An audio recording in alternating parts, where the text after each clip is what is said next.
ఇవాళ ఒక 20-25 ఇయర్స్ మధ్య యంగ్ కపుల్ ఓపీకి వచ్చారు. చాలా స్ట్రెస్ పడుతున్నారు. ఏమ్మా ఎందుకు అంత టెన్షన్ తీసుకున్నారు, ఏంటి ప్రాబ్లం అంటే, మేడం మాకు పెళ్ళి 3 months అవుతుంది, ఇంకా ప్రెగ్నెన్సీ రాలేదు అన్నారు. నాకు అర్థం కాలే, ఎందుకమ్మా 3 monthsకి అంత స్ట్రెస్ అంటే, మేడం మా తోడుకోడలికి పెళ్ళైన 1 monthలోనే ప్రెగ్నెన్సీ నిలబడింది, కాబట్టి మా అత్తగారు వెళ్ళి మమ్మల్ని చూపించుకోమంటున్నారు అన్నారు. పెళ్ళయ్యాక ఎంతకాలం వరకు న్యాచురల్గా ట్రై చేయొచ్చు?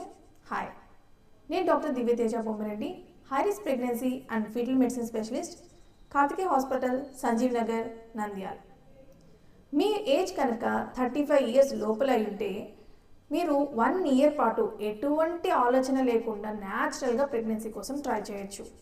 ఎందుకంటే 85% మెంబర్స్కి, కపుల్స్కి పెళ్ళైన 6 months నుంచి 1 year లోపల న్యాచురల్గానే ప్రెగ్నెన్సీ నిలబడుతుంది.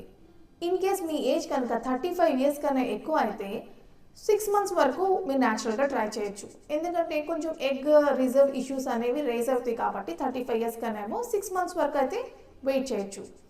ఇన్ కేస్ మీకు కనుక డేట్స్ ఇర్రెగ్యులర్ ఉండి, మీకు హార్మోనల్ ఇష్యూస్ ఉన్న, పీసీఓడి ప్రాబ్లం ఉండి, ఇంకేమైనా other medical problems like diabetes కానీ ఇంకేమైనా అదర్ ఇష్యూస్ ఉంటే కొంచెం ముందుగానే డాక్టర్ని వెళ్ళి కలవాల్సి ఉంటుంది.